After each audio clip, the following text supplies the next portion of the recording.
গত 2 দিন আগে হাইলাকান্দির একটা ছেলে রনি লস্কর হাইলাকান্দি নারায়ণপুরের হায়দ্রাবাদে বাইক দুর্ঘটনা করে মারা যায়।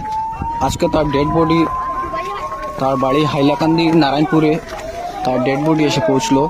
ভিডিওটি আপনারা পুরোপুরি দেখুন। কর্মসূত্রে জাকার হায়দ্রাবাদে পাড়ি দিয়েছিল জীবনের তাগিদে। আজকে তার নিতর মরদেহ বাড়িতে এসে পৌঁছলো।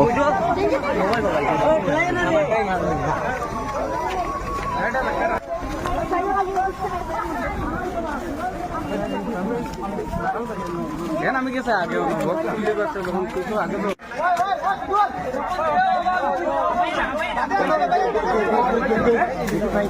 আমরা